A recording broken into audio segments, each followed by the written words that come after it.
ये मेरे अज़ीज़ हैं मिस्टर इरफान मुग़ल साहब, अहमदाबाद से तशरीफ़ लाए हैं। ये हिंदुस्तान के मायनाज मोटिवेटर हैं।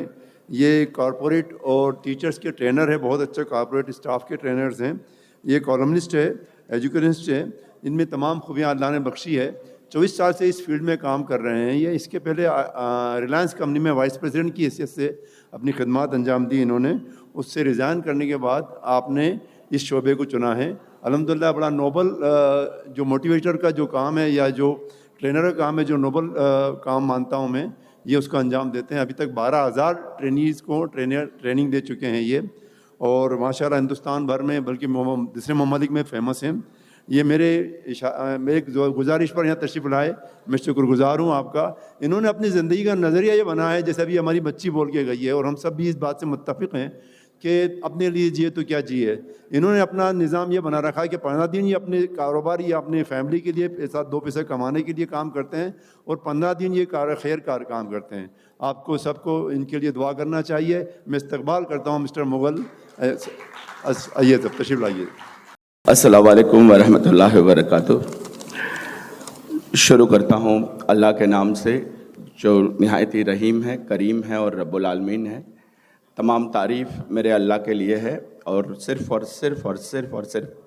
वही इबादत के लायक है, उसके सिवा कोई इबादत के लायक नहीं है। प्रोग्राम की शुरुआत में मैं शायद 1:45 के आसपास में मैं यहाँ पे आया, उसके पहले प्रोग्राम शुरू हो चुका था। जब मैं यहाँ पे आया तो मैंने देखा कि हमारे जो होस्ट सर हैं हिदायत भाई, वो बचाव करते दिखे कि सर ये मत समझना कि यहाँ पे लड़के नहीं हैं, लेकिन स्पेशल ये सिर्फ लड़कियों के लिए प्रोग्राम है। कल जो है वो लड़कों का टर्न है, मैं जानता हूँ वैसे पहले से, लेकिन हिंदुस्तान में जहाँ जहाँ पे जाना होता है हर जगह की ये हकीकत है कि ख़ास करके हमारी कौम की बात कर रहा हूँ, हर जगह की ये हकीकत है कि लड़कियां जो है वो एजुकेशन में बहुत ज़्यादा आगे है। हर स्टेट की मैं बात कर रहा हूँ, बहुत ज़्यादा आगे है। कई बार गवर्नमेंट के कुछ इदारों के साथ में भी ट्रेनिंग वगैरह के लिए जाना होता है, तो कई बार बैठे तो मैं उनसे बात करता हूँ मजाक के मूड में कि सर आपने बहुत पहले स्लोगन निकाला था बेटी बचाओ बेटी पढ़ाओ, अभी ज़रूरत आ गई है कि उसको थोड़ा उल्टा कर दिया जाए। अभी ज़रूरत है बेटा बचाओ बेटा पढ़ाओ, वो वाला ज़माना जो है वो आ गया है।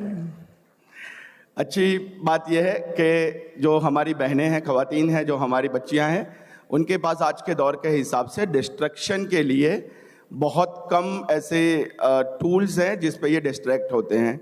लेकिन लड़कों के पास इंस्टा रील भी है, मोबाइल्स भी है, बाइक्स भी है, गाने भी है, सॉन्ग्स भी है, बॉलीवुड है, वेब सीरीज़ है, बहुत कुछ है। सो खैर इसके ऊपर ना जाते हुए वापस मौजू पे आते हैं। यहाँ की तमाम जो बच्चियाँ जिनको आज यहाँ पे फेलिसिटेट किया गया, उन तमाम को दिल से मुबारकबाद देता हूँ। लेकिन एक बात हमेशा याद रखिए, किसी एक पुराना एक ऐड मैंने देखा था जिसका स्लोगन था पावर ब्रिंग्स ग्रेट रिस्पॉन्सिबिलिटी। जब भी आपकी पहचान होती है, आपको रिकग्नाइज किया जाता है, तो ये जो पहचान, ये जो एजाज़ है, ये जो रिकग्निशन है, वो बहुत बड़ी जिम्मेदारियों को लेके आता है। काफ़ी सारी बड़ी जिम्मेदारियां हैं। हज़रत उमर रज़ियल्लाहु अन्हु का एक वाक़या मुझे यहाँ पे याद आ रहा है। उनकी जो वाइफ है, उनके हवाले से इस बात को कहा गया है, वो कहती थी कि कई बार ऐसा होता था कि उमर रज़ियल्लाहु अन्हु रात के 2-2, 3-3 बजे अचानक अपनी नींद से उठ जाते थे और रोने लगते थे। उनको पूछा गया कि ऐसी कौन सी बात है जो आपको नींद नहीं आने देती, तो वो कहते थे, ये उनके दौरे खिलाफत के वक्त की बात है, वो कहते थे कि मैं ये सोचता हूँ कि दूर दराज किसी गांव में किसी रोड पे अगर खड्डा होगा और किसी खच्चर का पैर उसमें आ गया और टूट गया, तो मेरा अल्लाह मुझसे हिसाब पूछेगा कि उमर तूने वो रास्ता ठीक क्यों नहीं करवाया था। तो ये जिम्मेदारी का एहसास होता है। जैसे जैसे आपके पास पावर आता है, आपके एक बहुत सारी जिम्मेदारी बनती है कौम के लिए, सोसाइटी के लिए, तमाम लोगों के लिए और इस मुल्क के लिए। क्योंकि आज मैं मुखातिब हो रहा हूँ बच्चियों के साथ में, लड़कियों के साथ में, तो बात की शुरुआत में एक अच्छा वाला ओरिजिनल स्टोरी है जो मैं सोच के आया था, तो शुरुआत उससे करता हूँ। सन 1957-58 के आसपास की ये कहानी है। नासा का नाम आप सब तमाम लोग जानते हैं, ख़ासतौर पे बहुत सारे स्टूडेंट साइंस के हैं। नासा जो है 1957-58 के आसपास में एक ज़बरदस्त काम में लगा हुआ था कि दुनिया का सबसे पहला स्पेस शटल कौन लॉन्च करेगा। उसी वक्त अमेरिका का जो ट्रेडिशनल कंपटीशन जो हमेशा जिसके साथ रहा है, यूएसएसआर, जो अभी रशिया के नाम से जाना जाता है, रशिया के साइंटिस्ट भी इसी काम पे लगे थे। दोनों में कंपटीशन है। यूएसए के प्रेसिडेंट जॉर्ज एफ कैनेडी उस वक्त थे जो नासा को जबरदस्त सपोर्ट करते थे। अनफॉर्चुनेटली एक छोटी सी बात यह थी कि नासा के 2 ऑफिस हुआ करते थे। एक जो परमानेंट एम्प्लॉय के लिए था जहाँ पे सिर्फ गोरे लोग बैठते थे, और एक दूसरा ऑफिस 2-3 किलोमीटर दूर जहाँ पे सिर्फ ब्लैक लोगों के लिए था, और उन लोगों का सैलरीज वगैरह डेली वेजेस था, वो लोग गवर्नमेंट एम्प्लॉय भी नहीं हुआ करते थे। नासा के ऑफिस में मेहनत चल रही है लगातार, तभी एक बार न्यूज़ आता है, अचानक उनको खबर पता चलता है कि दुनिया का पहला स्पेस शटल जो है वो रशिया ने ऑलरेडी लॉन्च कर दिया। आज भी आप हिस्ट्री में जाओगे, जब कोरोना का वैक्सीन रशिया ने लॉन्च किया तो उनके जो प्रेसिडेंट है व्लादिमीर पुतिन, उन्होंने अपनी स्पीच में कहा था कि आज हमको उतनी खुशी हो रही है जितनी खुशी हमको दुनिया का पहला स्पेस शटल लॉन्च करते वक्त हुई थी। अमेरिका के लिए, नासा के लिए शर्म की बात थी। अब क्या करना, जो हो गया वो हो गया। जॉर्ज एफ कैनेडी का कॉल आता है कि अब जो हुआ उसको तो रिवर्स नहीं कर सकते, लेकिन इतना कोशिश करो कि कम से कम हम जितना जल्दी हो सके हमारा स्पेस शटल भी लॉन्च करें, ताकि तारीख में हम ये कह सके कि हम ज़्यादा पीछे नहीं थे। मेहनत शुरू होती है, ज़बरदस्त प्रेशर के साथ काम चालू होता है, तभी नासा में एक बहुत इंपॉर्टेंट पोस्ट होती है, जिस पोस्ट का नाम होता है ह्यूमन कंप्यूटर। ह्यूमन कंप्यूटर पे जो बंदा है उसका नर्वस ब्रेकडाउन हो जाता है, दिमागी तौर पे वो बीमार हो जाता है। इतना सारा काम है, अब क्या करना। बहुत सारे इंटरनल लोगों के इंटरव्यू लिए जाते हैं, कोई क्लियर नहीं होता। अल्टीमेटली कोई आके बोल रहा है कि हमारी वो 2-3 किलोमीटर दूर जो ऑफिस है वहाँ पे एक लेडीज़ है जिनका नाम है कैथरीन जॉनसन। आप उनको एक बार बुलाओ, वो इस पोस्ट के लिए बहुत काबिल है। कैथरीन को बुलाया जाता है, इंटरव्यू में पहले अटेम्प्ट में वो पास होती है, और अमेरिका की हिस्ट्री में पहली बार नासा के गोरे लोगों की ऑफिस में एक ब्लैक लेडी को जगह मिलती है। कैथरीन की कहानी अभी बहुत बाकी है, उसको पढ़िएगा। कैथरीन कहती है कि शुरुआत के दिनों में जब वो आई तो वो जिस कप में कॉफ़ी पीती थी उस कॉफ़ी को गोरे लोग पेपर नैपकिन से पकड़ के डस्टबिन में फेंक देते थे। अगर उसको वॉशरूम जाना है तो गोरे लोगों का वॉशरूम उसको अलाउड नहीं था, 2 किलोमीटर दूर पुरानी ऑफिस में जाना पड़ता था। बहुत सारी ऐसी चीज़ें हैं जो डिटेल में आप उसके बारे में जान पाओगे। खैर, अगर कहानी को कट शॉर्ट करूं तो अमेरिका एग्जैक्टली कुछ 2.5 या 3 महीने बाद अपना पहला स्पेस शटल लॉन्च करता है, और उस स्पेस शटल पे जो 3 नाम लिखे होते हैं उसमें एक नाम होता है कैथरीन जॉनसन का। 36 ईयर की एज है। ऐसा नहीं है कि कैथरीन स्टूडेंट एज में ज्वाइन कर रही है, 36 या 38 साल की एज है। सिंगल मदर है, 12 साल की बच्ची की माँ है, और अपने फैमिली स्ट्रगल के साथ साथ में वो यहाँ पे आगे बढ़ रही है। कहानी अभी उसकी यहाँ पे ख़त्म नहीं हो रही। आप सब ने नील आर्मस्ट्रॉन्ग का नाम सुना होगा, चांद पे जाने वाला पहला बंदा। नील आर्मस्ट्रॉन्ग जिस स्पेस शटल में गया था उसका नाम था अपोलो 11, और अपोलो 11 को डिज़ाइन करने वाली टीम की इंचार्ज थी कैथरीन जॉनसन। उसके बाद अपोलो 13 दुनिया की तारीख में आज तक 2025 तक अगर सबसे ज़्यादा दूरी डिस्टेंस किसी स्पेस शटल ने अभी तक तय किया है तो वो है अपोलो 13, जो मिशन टू मार्स के तहत लॉन्च किया था। मार्स तक तो नहीं पहुंच पाए, लेकिन सारे जितने भी एस्ट्रोनॉट थे वो सारे सही सलामत वापस आ चुके थे। अपोलो 13 का भी चीफ जो इंचार्ज थी वो कैथरीन जॉनसन थी। This is the third achievement. मैं स्पेशली ये बात कह रहा हूँ क्योंकि यहाँ पे बहुत सारी खवातीन वुमेन बैठी हुई है। 2015 में जब बराक ओबामा प्रेसिडेंट हुआ करते थे अमेरिका के, जैसे हमारे हिंदुस्तान में भारत रत्न को सबसे बड़ा अवार्ड माना जाता है, अमेरिका में प्रेसिडेंटल अवार्ड का बड़ा स्टेटस है। 2015 में कैथरीन को 97 की एज में प्रेसिडेंटल मेडल अवार्ड दिया गया 2015 में। और उसके बाद 2016 में अमेरिका फिर से एक बार मिशन टू मार्स लॉन्च करता है। 6 लोगों का कोर टीम बनता है, जिस कोर टीम को हेड किया 98 ईयर ओल्ड कैथरीन जॉनसन ने, 98 ईयर की एज में। तो ये कहानी थी उस लेडी की जो हमको ज़िंदगी में बहुत कुछ प्रेरणा देती है, बहुत कुछ सिखाती है। उसकी ज़िंदगी पे एक अंग्रेजी में मूवी बना था जिसका नाम था हिडन फिगर्स। यूट्यूब पे आपको हिंदी लैंग्वेज में भी वो मिल जाएगा, ज़रूर देखिएगा। आपको बहुत कुछ जो है जज्बा मिलेगा, जोश मिलेगा इस कहानी के ज़रिए से। इसके आगे अभी मैं अगर बात चलाऊं तो जैसे यहाँ पे बहुत सारे स्टूडेंट्स हैं, जब वो 12th कर लेते हैं या ग्रेजुएशन कर लेते हैं तो उनके जहन में एक सवाल आता है, सबके जहन में सवाल आता है। कुछ 93 या 94 में मैंने 12th किया था। मेरे वालिद साहब जो थे वो एजुकेशन फील्ड में थे, कॉलेज में प्रिंसिपल हुआ करते थे। तो मैंने उनको एक सवाल किया था जो अब सबके जहन में आता है 12th के बाद मुझे समझ में नहीं आ रहा था करियर के बारे में, तो मैंने उनको पूछ लिया। मैं बोला अब्बा कौन से फील्ड में स्कोप है? बड़ा कॉमन सवाल है, सबके जहन में आता है, कौन से फील्ड में स्कोप है? मुझे 1 लाइन आंसर मिला था। मेरे वालिद साहब ने मुझे बताया था कि बेटा एक बात याद रखना, स्कोप कभी फील्ड में नहीं होता, स्कोप बंदे में होता है। स्कोप कभी फील्ड में नहीं होता, स्कोप बंदे में होता है। थोड़ा 2 लाइन इसको एक्सप्लेन करने के लिए बताऊंगा। आप सब ने, आप कभी ना कभी किसी छोटे गांव की विजिट आपने की होगी और आप गए होंगे। हर छोटे गांव में या हर 2-3 गांव के बीच में एक डॉक्टर होता है। वो डॉक्टर जो होता है उसके पास आप जाओगे, आप उसको बोलोगे कि मुझे बुखार आई है, वो तुरंत आपको मेडिसिन देगा। आप बोलोगे मुझे पेट दर्द है, तुरंत मेडिसिन मिल जाएगा। आप बोलोगे बाइक से गिर गया, हाथ में लग गया, वो तुरंत ही बैंडेज वगैरह बांध देगा। उसके पास हर चीज का इलाज है। उसकी फीस कितनी है? 50 या 100 रुपया। 50 या 100 रुपया उसकी फीस होती है। वहीं पे जैसे सर ने बताया, मैं अहमदाबाद से ताल्लुक रखता हूं। हमारे अहमदाबाद में एक डॉक्टर है जिसको मोदी जी ने पद्मश्री अवार्ड दिया है, डॉक्टर तेजस पटेल, हार्ट स्पेशलिस्ट है। आप उनके पास जाओ, पेट में दर्द है, बोलेंगे मेरा पेशेंट नहीं है तू। बुखार आई है, किसी जनरल प्रैक्टिशनर के पास जाओ। आप यहां से पकड़ के जाओगे, सर यहां पे दर्द हो रहा है, आ जा तू मेरा पेशेंट है। 7 मिनट का फीस है 4000 रुपया। अपने कैबिन में वो 7 मिनट के लिए कंसल्ट करते हैं, 4000 रुपीज। आपके इंदौर में भी इस तरह के बहुत सारे डॉक्टर्स होंगे। एक गांव का डॉक्टर है जिसके पास हर चीज का इलाज है, उसकी फीस है 50 रुपया। एक शहर का डॉक्टर है जिसके पास एक ही चीज का इलाज है, उसकी फीस है 4000 रुपया। अंग्रेजी में एक बहुत पुरानी कहावत है, Jack of all is master of none. जिसको थोड़ा थोड़ा आता है, इसको पूरा कुछ नहीं आता।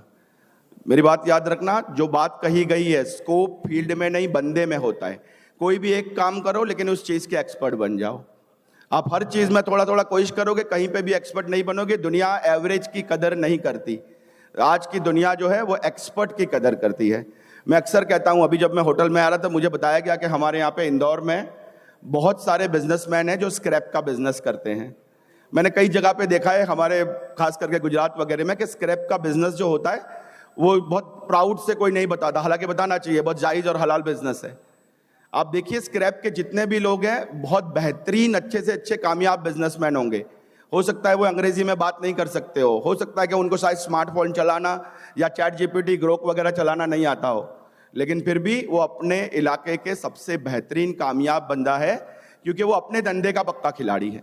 उनको अपने बिजनेस के बारे में पता है। आप रात के 3 बजे उठा के बोलो लोहे का भाव कब बढ़ेगा कब घटेगा, वो तुरंत आपको चुटकी बजा के बता देंगे। तो सर एक काम करो लेकिन उस काम के सुपर एक्सपर्ट बन जाओ। आपने वो मैग्नीफाइंग ग्लास देखा होगा, एक ग्लास आता है जिसको आप धूप में ऐसे रखोगे और सामने पेपर होगा, वो पेपर में आग लग जाएगी। लेकिन कब आग लगेगी? जब ये हाथ ऐसे नहीं हिलेगा। एक ही दिशा में एक ही तरफ आपको फोकस करना पड़ेगा।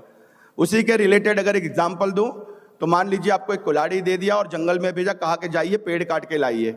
आप 50 पेड़ पे एक एक झटका मारो, एक भी पेड़ नहीं गिरेगा, लेकिन एक पेड़ पे 20 झटका मारो, वो वहीं पे गिर जाएगा। तो जिंदगी में सर अगर आपको आग लगानी है, पेड़ गिराना है, कुछ हासिल करना है, अचीव करना है, बेस्ट वे पे जाना है, तो किसी एक प्रोफेशन के ऊपर जाओ और उसके ऊपर टोटल फोकस करो। मैंने अपने वालिद को दूसरा सवाल किया था। मैं बोला ये तो मुझे जवाब मिल गया, अब मुझे एक बात बताइए कि कामयाब होने के 10 सीक्रेट्स क्या है, 10 सीक्रेट्स ऑफ सक्सेस। उन्होंने मुझे बोला कि बेटा 10 सीक्रेट में 9 का नाम है हार्डवर्क। कामयाब होने के 10 जो राज है उसमें 9 का नाम है हार्डवर्क। फिर मैंने बताया कि अब 9 बता दिए, 10वां भी बता ही दीजिए। तो उन्होंने मुझे हंस के बोला कि बेटा 10वें का नाम भी हार्डवर्क ही है। हार्डवर्क का कोई और ऑप्शन नहीं है, ये बात अपने जहन में डाल लीजिए। हार्डवर्क का कोई ऑप्शन नहीं है। हाँ, उसका सब्स्टिट्यूट या सपोर्टिंग एलिमेंट बोलूं तो वो है स्मार्ट वर्क। दुनिया में नॉन फिक्शन कैटेगरी में सबसे ज्यादा बिकने वाली एक बुक है जिसका नाम है 7 habits of highly effective people. Stephen Covey नाम के राइटर ने लिखी है बुक। इस बुक का चैप्टर नंबर 5 जो है ना, उसमें स्मार्ट वर्क की एक बेहतरीन स्टोरी बताई गई है। एक बहुत अच्छी स्टोरी उसमें बताई गई है। वो कहते हैं कि किसी गांव में एक कंपटीशन होता है। 2 ग्रुप होते हैं। एक ग्रुप जो है जो एजेड लोग है, 50-60 साल से ज्यादा की उम्र है। दूसरा ग्रुप जो है उनके यंग है, बिल्कुल 25-30 साल के एकदम नौजवान लोग हैं। 10-10 लोग हैं। कंपटीशन ये है कि सुबह से लेकर शाम तक हम लकड़ी काटेंगे। शाम को दोनों लकड़ी का वजन किया जाएगा, जो लकड़ी का वजन ज्यादा हुआ वो टीम जीत गई। दोनों अपना काम शुरू करते हैं। जवान लोग बड़े ताकत वाले हैं, जोश वाले हैं, पूरी ताकत लगा के वो लकड़ी काटने की कोशिश कर रहे हैं और अपना काम कर रहे हैं। जो एजेड लोग, एक्सपीरियंस लोग हैं, वो हर आधे घंटे में लकड़ी काटते हैं, फिर आधे घंटे के बाद एक 5-1 मिनट के लिए पेड़ के पीछे चले जाते हैं और आराम करते हैं, पता नहीं कुछ करते हैं वो लोग। सबको लगता है कि बड़ा आराम से यंग ग्रुप डबल वजन के साथ जीत जाएगा। शाम होती है, सरप्राइजली जो एक्सपीरियंस लोग हैं उनका वजन ज्यादा होता है। उनको पूछा जाता है कि ऐसा क्या हुआ। उन्होंने कहा सिंपल है, आप में जोश थी, ताकत थी, आप लगातार अपनी कुल्हाड़ी को एक ही दिशा में मार रहे थे, जबकि हम लोग हर आधे घंटे के बाद पेड़ के पीछे जाकर अपनी कुल्हाड़ी को पत्थर के साथ तेज कर रहे थे, उसको लगातार उसको हम घिस रहे थे, अपनी धार तेज कर रहे थे। यह स्टीफन कोवे ने अपनी किताब में बहुत खूबसूरती से समझाया है। आज के दौर में कुल्हाड़ी तेज करने का मतलब है जमाने के साथ अपने आप को अपग्रेड रखिए, जमाने के साथ खुद को अपग्रेड रखिए।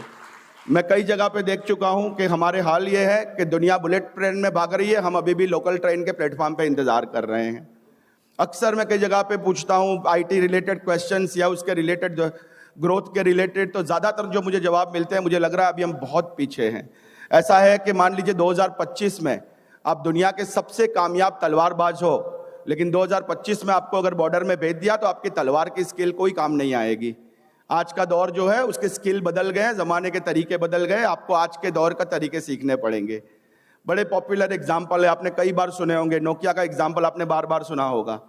2012-13 में जब मैं रिलायंस का रिटेल हेड कर रहा था, तब हम नोकिया फ़ोन बेचते थे। पूरे टोटल फ़ोन में 74% सेल सिर्फ एक ब्रांड का था, 74%। ये ज़्यादा दूर की नहीं, 10-12 साल पहले की बात कर रहा हूँ।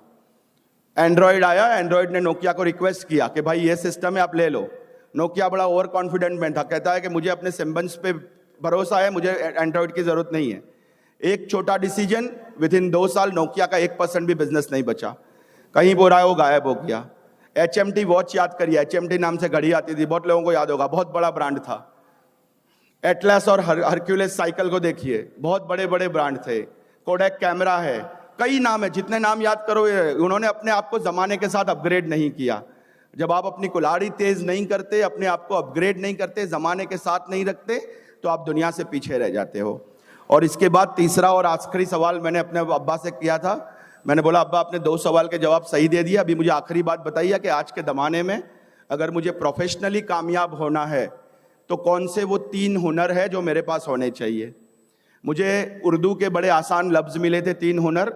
मुझे बताया गया था कि बेटा आपके पास हाथ का, बात का और जज्बात का हुनर होना चाहिए। हाथ, बात और जज्बात। हाथ का हुनर हार्ड स्किल, बात का हुनर कम्युनिकेशन स्किल, जज्बात का हुनर इमोशनल इंटेलिजेंस। हाथ के हुनर पे सबसे पहले मैं याद करूंगा डॉक्टर इकबाल, जिसको अपना उस्ताद मानते हैं, मौलाना जलालुद्दीन रूमी साहब के एक एग्जाम्पल के साथ में। रूमी साहब अपनी एक किताब में एक बेहतरीन कहानी लिखते हैं।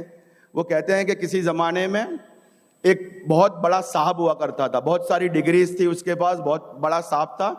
एक बार वो बिजनेस के सिलसिले में अपना सूट कोट टाई वगैरह पहन के एक जगह से दूसरी जगह पे ट्रैवल कर रहा था। रास्ते में नदी थी, वहाँ पे एक नाव वाला बैठा था, पुराना ज़माना था। उसने नाव वाले से नेगोशिएट किया, वो नाव में बैठा। अब बैठने के बाद वो नाव वाला बेचारा गरीब आदमी है, बहुत ही फटे हुए कपड़े हैं, गरीब आदमी है, वो बैठा है। ये साहब बीच में पहुंचे और बड़े एटीट्यूड में नाव वाले को पूछ रहे हैं कि क्यों भाई, कुछ पढ़े लिखे हो कि नहीं। नाव वाला शर्माते बोला नहीं साहब, पढ़ाई तो नहीं कर सका। ये सर बोलते हैं अगर तुमने पढ़ाई नहीं की, तुमने अपनी आधी जिंदगी बर्बाद कर दी। थोड़ी देर और नाव चलती है, अचानक बारिश तूफान आ जाता है, लगता है अब नाव डूब जाएगी। नाव वाला सीधा पानी में छलांग लगा देता है और छलांग लगाने के पहले एक बहुत ही आइकॉनिक बात बोलता है। वो कहता है सर आपको स्विमिंग आता है कि नहीं आता। वो बोलता है वो तो नहीं आता। बोले तुमने अपनी पूरी जिंदगी बर्बाद कर दी। ये रूमी साहब की कहानी है। ये 2 लाइन के अंदर हार्ड स्किल का इंपॉर्टेंस। मेरी बात याद रखिएगा, हर जमाना हर दौर में रिक्वायरमेंट चेंज होती है। 1960-70 का टाइम था जब आपने 10वीं पास कर लिया ना, तो सरकारी नौकरी वाले आपके घर से आपको उठा जाते थे कि चल भाई गवर्नमेंट जॉब ले ले तू। 70-80 का जमाना आया, ग्रेजुएशन का दौर आया। 80s की अमिताभ की मूवी देखिए, दीवार के अंदर शशि कपूर बड़ा खुश होते आता है, माँ मैंने ग्रेजुएशन कर लिया। दूसरे सीन में सीधा वो इंस्पेक्टर बन जाता है। तो वो दौर था 80s का। 90s 2000 आया, MBA पोस्ट ग्रेजुएट PhD इसका दौर आया। 2025 का दौर जो है वो स्किल का दौर है। आज आपके पास स्किल होना चाहिए, कोई ना कोई एक हुनर में आप एक्सपर्ट होने चाहिए। वो 3 इडियट्स का बड़ा मशहूर डायलॉग है। मुन्ना सक्सेस के पीछे नहीं, एक्सेलेंस के पीछे भागो। कामयाबी जख मार के तुम्हारे पीछे आएगी, आपके पीछे आना ही आना है उसको। बड़ा अच्छा सर, अभी आप लोगों की तरह मैं भी कभी कभी रील वगैरह देख लेता हूँ। देख रील पे एक बड़ा अच्छा सीन देखा था किसी मूवी का, कि उसमें एक मील फैक्ट्री होता है जिसका मशीन बंद हो जाता है। वहाँ पे वो फैक्ट्री का ओनर एक एक्टर है जिसका नाम है सुरेश ओबेरॉय। वो बोलता है कि भाई इंजीनियर को बुलाओ। वो इंजीनियर में एक हीरो होता है राज बब्बर, उसको बुलाया जाता है। वो अपना छोटा सा बैग लेके आता है। वो बोलता है क्या हुआ, मशीन बंद हो गया। वो बैग में से एक छोटी हथौड़ी निकाल के एक बार हथौड़ी मारता है एक जगह पे, फिर बोल रहा है अब चालू करो, मशीन शुरू हो जाता है। वो मजदूर मेंटालिटी का एक बंदा पूछता है कितने पैसे हुए, ये उस जमाने 80s का, बोलता है 1000 रुपया। वो बोलता है एक हथौड़ी मारने का 1000? बोले बेटा हथौड़ी मारने का 1 रुपया। 999 इस बात के कि हथौड़ी कहाँ मारनी और कितनी जोर से मारनी। ये कहते हैं स्किल। ये है स्किल। आज के दौर में अगर आपको स्किल है तो आपको मजदूरी करने की जरूरत नहीं है। आप किसी एक स्किल के जरिए से आप करोड़ों रुपए कमा सकते हैं, कामयाबी के टॉप लेवल पे पहुंच सकते हैं। तो ये था हाथ का हुनर। सेकंड है बात का हुनर, कम्युनिकेशन स्किल। बहुत बड़ा टॉपिक है कम्युनिकेशन के ऊपर। मैं 10 दिन तक क्लास पढ़ाता हूँ, सुबह से लेकर शाम तक। अभी सिंपल 2 वर्ड में बोलूँ ना तो मान लीजिए आपके पास दुनिया भर का नॉलेज है, आप गोल्ड मेडलिस्ट हो, डिग्रीज है, नॉलेज है, सब कुछ है, लेकिन यहाँ पे जो आपका नॉलेज है ना, वो जब तक यहाँ से होकर यहाँ तक नहीं आता ना, वहां तक वो नॉलेज कोई काम का नहीं, क्योंकि आप ट्रांसफॉर्म नहीं कर पा रहे उसको। आप यहाँ से पूरा का पूरा नॉलेज लेके दुनिया से चले जाओगे, नॉलेज आपके किसी का काम का नहीं अगर आपके पास कम्युनिकेशन नहीं है तो ये है बात का हुनर। तीसरा है जज्बात का हुनर, इमोशनल मैनेजमेंट। इमोशनल मैनेजमेंट के बारे में 1997 या 96 में एक बुक आई थी, डैनियल गोलमैन ने लिखी है, इमोशनल इंटेलिजेंस नाम से। इस बुक के रिलीज होने के बाद कहा जाता है कि दुनिया की जो टॉप यूनिवर्सिटीज है उन्होंने अपना साइकोलॉजी और फिलोसॉफी के सब्जेक्ट में मेजर बदलाव किए। ये किताब कहती है कि इंसान की कामयाबी में उसका इंटेलिजेंस का रोल सिर्फ 15% होता है, 85% रोल इमोशनल मैनेजमेंट का होता है। मैं एक बहुत सिंपल एग्जांपल देता हूं, इमोशनल मैनेजमेंट क्या है, रियल लाइफ एग्जांपल। अहमदाबाद से एक एरिया से मैं एक बार एक ऑटो में बैठा अपने घर जाने के लिए। ऑटो ड्राइवर जो था वो बड़ा समझदार बंदा था, बड़ी समझदारी वाली बातें कर रहा था। तभी अचानक एक बहुत बड़ी गाड़ी वाला बंदा ऑटो के पास से बहुत स्पीड से निकला। ऑलमोस्ट ऑटो वाला गिरते गिरते रह गया। वो बंदे ने स्पीड से निकला और इतना ही नहीं, वो उसने आगे जाके ब्रेक लगाया, गाड़ी का शीशा खोल के ऑटो वाले को गाली देने लगा। ये बंदा बड़े आराम से सुकून से हंसता हंसता साइड में ऑटो लगा के बैठा है। फिर वो गाली वाली देके वहां से चला गया। फिर मैंने ऑटो वाले से पूछा, मैं बोला भाई आपका तो कोई कसूर था नहीं, एक तो आप मरते मरते बचे, अभी अपना ऑटो पलटी खा जाता और ऊपर से उसने गाली भी दिया, फिर भी आपने कुछ नहीं बोला। सर उसने मेरे को 2 लाइन में जो आंसर दिया वो पूरा इमोशनल मैनेजमेंट की किताब हम सबको सिखा जाए वैसा आंसर था। उसने कहा कि सर देखिए ये बंदा जो है ना वो पता नहीं बहुत परेशान है, शायद बीवी से झगड़ा करके आया है, बॉस ने उसको गाली दिया है, कहीं शेयर मार्केट में नुकसान करके आया है या कुछ और जगह से ये आया है, बहुत ज़्यादा परेशान है और ये अभी अपने सर पे बहुत सारा कचरा लेकर इस रोड पे डस्टबिन ढूंढने निकला है। अब मैं पागल का बच्चा नहीं हूं कि मुझे पता है और मैं अपने आप को डस्टबिन बना लूं, जाने दो कहीं और ये कचरा फेंक देगा। ये होता है सर इमोशनल मैनेजमेंट, इसको कहते हैं इमोशनल मैनेजमेंट। अलग अलग इमोशंस को कैसे हम मैनेज करते हैं। क्विक स्टूडेंट्स के लिए कुछ फैक्ट नंबर्स बता रहा हूं मैं। 2023 में बिजनेस स्टैंडर्ड नाम से एक मैगजीन आती है, उसमें एक आर्टिकल छपा था। वो आर्टिकल ये कहता था कि इंडियन गवर्नमेंट साइज जो जॉब है, इंडियन जॉब का जो मार्केट साइज है वो है, स्टेट गवर्नमेंट की जॉब है करीबन 18 मिलियन, 1,80,00,000, और सेंट्रल गवर्नमेंट की जॉब है 3.5 मिलियन यानी कि 35 लाख। दोनों को मिला लो तो 2,15,00,000। 2,15,00,000 टोटल इंडिया का जॉब साइज मार्केट है, गवर्नमेंट जॉब की मैं बात कर रहा हूं। मतलब कि अगर सारी नौकरी भर दी जाए उसके बाद भी सरकार जो है वो 2.25 करोड़ से ज्यादा लोगों को नौकरी नहीं दे सकती। 140 करोड़ के सामने आप परसेंटेज निकालोगे तो हो जाता है कुछ 1.6 या इसके आसपास का हो जाता है। अब बाकी के जो 98.4% है उनको भी तो रोजगार चाहिए, उनको भी तो अपना घर चलाना है, उनके लिए क्या है। तो वही आर्टिकल कहता है कि इंडियन कॉर्पोरेट सेक्टर का जो साइज है, according to the Indian provident fund department के हवाले से, इंडियन कॉर्पोरेट सेक्टर का साइज था करीबन 14 करोड़। ये मैं बात कर रहा हूं 2023 की, अभी और बढ़ गया होगा 10% से ज्यादा।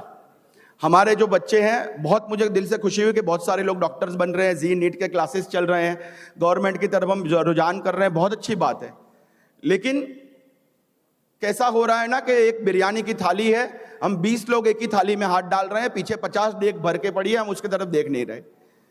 मैं आप सबको कहूंगा कि जो लोग, अगर आप गवर्नमेंट जॉब की तरफ इंटरेस्टेड नहीं है या आपको डॉक्टर, इंजीनियर, चार्टर्ड अकाउंटेंट वगैरह बनने की तरफ रुझान नहीं है, तो आपके सामने कॉर्पोरेट का खजाना खुला है पूरा। बहुत जबरदस्त जॉब है, बहुत सारे लोग आपको मिल जाएंगे। मैं आपके सामने खड़ा हूं, 25 साल कॉर्पोरेट मैंने किया है और अल्लाह के करम से गवर्नमेंट जॉब से शायद एक आध पैसा ज्यादा ही कमाया होगा। तो सर बहुत बड़ा मार्केट है, बहुत जबरदस्त फील्ड है। एंटरप्रेन्योर बनिए, स्टार्टअप करिए, बहुत कुछ कर सकते हैं। प्रॉब्लम क्या है ना हमारा, मैंने बहुत पहले एक छोटा सा कोटेशन लिखा था, मैं अक्सर कोटेशंस लिखा करता हूं, 2-3 हज़ार कोटेशंस मेरे आपको सोशल मीडिया पे देखने मिल जाएंगे। मैंने लिखा था कि छोटे बिजनेसमैन, छोटे कारोबारी का सबसे बड़ा प्रॉब्लम यह है कि वो अपने आप को छोटा कारोबारी समझता है, वो अपने आप को छोटा बिजनेसमैन समझता है। दिमाग का एक्सपेंशन, सोच बड़ी करना जो है वो बहुत ज्यादा जरूरी है। अपने आप को फैलाइए सर। मैं साउथ में, मैं बेंगलोर में 5 साल रहा हूं, चेन्नई में 1 साल रहा हूं। मुझे एक बार चेन्नई में एक बंदे ने मुझे बोला कि सर दुनिया की कोई भी कंपनी देख लीजिए, इंडिया की कोई भी कंपनी देख लीजिए, उसका जो सीईओ होता है ना, वो देखो साउथ इंडियन होता है, क्योंकि बहुत पढ़ा लिखा है। मैंने उसको बोला था, मैं बोला आप बिल्कुल सही बोल रहे हो, इसका सीईओ साउथ इंडियन होता है, लेकिन उस कंपनी का मालिक या तो गुजराती या मारवाड़ी होता है, जो 7वीं पास है। क्यों सर? मेरा ये नहीं कहना कि आप कम पढ़ा लिखो, पढ़ना बहुत जरूरी है, लेकिन वो बंदा 7वीं 8वीं पास होने के बाद भी कंपनी का मालिक बनता है, क्योंकि उसकी सोच बड़ी है, वो रिस्क फैक्टर जानता है, वो रिस्क लेना जानता है।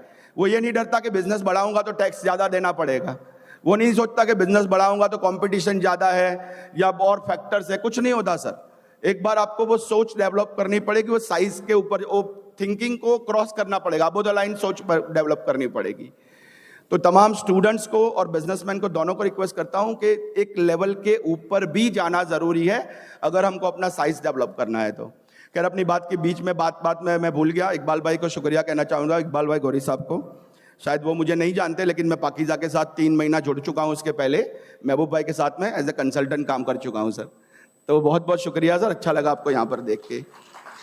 आखिरी बात, और ज़्यादा नहीं खींचूंगा, वैसे बहुत सारे पॉइंट लिख के लाया था, लेकिन मैं देख रहा हूँ खाना भी अभी थोड़ा डिले हो गया, खाना खाने का है, तो आखिरी बात करके अपनी बात खत्म करता हूँ। आपने एक नाम सुना होगा, बहुत मशहूर नाम है, बादशाह महमूद और उसके मुलाजिम अयाज का, है ना। बड़ा मशहूर वो शेर है, जब एक की सप में खड़े हो गए महमूद और अयाज, ना फिर कोई बंदा रहा ना बंदा नवाज। तो सर उनका एक दिन का वाकया है कि एक बार बादशाह महमूद को उनके असिस्टेंट ने एक बड़ा सा खरबूजा जो आता है, क्या बोलते हैं उसको, वाटरमेलन, वो काट के एक टुकड़ा दिया और वो टुकड़ा उन्होंने चखा और उनको बहुत ज़्यादा कड़वा लगा। अब महमूद को, बादशाह को कुछ हुआ, कुछ आइडिया के कुछ करते हैं, तो उन्होंने बोला कि काम करो, इसके और छोटे छोटे टुकड़े करके जितने दरबार में लोग बैठे हैं ना, उनमें सब में एक एक बांट दो। हालांकि बादशाह को पता था कि बहुत ज़्यादा कड़वा है। उनके असिस्टेंट ने सबको एक एक टुकड़ा बांट दिया। सारे लोग जो हैं वो खाते ही थूकने लगे कि बहुत ज़्यादा गंदा है, बहुत कड़वा है। एक टुकड़ा अयाज को भी दिया गया, अयाज ने बड़े मज़े से उसको खा लिया हंसते हुए। उसने बिल्कुल ये नहीं जताया कि खराब था, कड़वा था, बहुत अच्छे से खा लिया। बादशाह ने पूछा कि अयाज, मुझे पता है ये कड़वा था, सारे लोगों ने सही बोला, तुमको कड़वा नहीं लगा क्या? तुम इतने आराम से कैसे खा गए? अयाज ने बोला कि बादशाह, हकीकत में बोलो, ईमानदारी से बहुत ज़्यादा कड़वा था, लेकिन आपके हाथ से ना मैंने आज तक इतने मीठे फ्रूट खाए हैं ना कि एक बार एक छोटा सा कड़वा टुकड़ा आ गया ना तो मुझे मुनासिब नहीं लगा कि मैं कंप्लेन करूं, मुझे शिकायत करना मुनासिब नहीं लगा। सर अपने आसपास में देखिए ना, ये ज़मीन, ये आसमान, ये पहाड़, ये पौधे, ये बारिश, ये रेगिस्तान, हर चीज़ अल्लाह ने क्या नहीं दिया हमको। एक बार छोटी सी कुछ प्रॉब्लम्स आते हैं ना तो हम शिकायत करने लग जाते हैं। अल्लाह पे यकीन कायम रखिए। आज सुबह सुबह ही मैं अपना एक कोटेशन किसी एक क्लास में कह के आया। बहुत पहले मैंने एक कोटेशन लिखा था कि ज़मीन तुम्हारा कुछ नहीं बिगाड़ सकती अगर तुम्हारा रिश्ता आसमान से पक्का है। अगर आसमान के साथ में आपका रिश्ता पक्का है तो ज़मीन आपका कुछ नहीं बिगाड़ सकती। तो बेटा आप सबको गुजारिश करूंगा, अपनी सोच बड़ी कीजिए, सेल्फ कॉन्फिडेंट रखिए, इमोशनल मैनेजमेंट को स्ट्रॉन्ग तरीके से करिए। अभी एक साहब ने आज सुबह जब मैं अभी आया तो मुगल आजम फिल्म का जिक्र किया, तो मुगल आजम फिल्म के ही एक डायलॉग के साथ मैं अपनी बात खत्म करूंगा। मुगल आजम में एक बेहतरीन डायलॉग है, वो डायलॉग क्या है, ताज कभी उन सरों पर नहीं सजा करते जिनके दिलों में खौफ आ जाए। अगर आपके दिलों में खौफ है, अगर कॉन्फिडेंट नहीं है, तो आप कभी कामयाब नहीं हो सकते। मुझको सुनने के लिए बहुत बहुत शुक्रिया। हिंदुस्तान जिंदाबाद।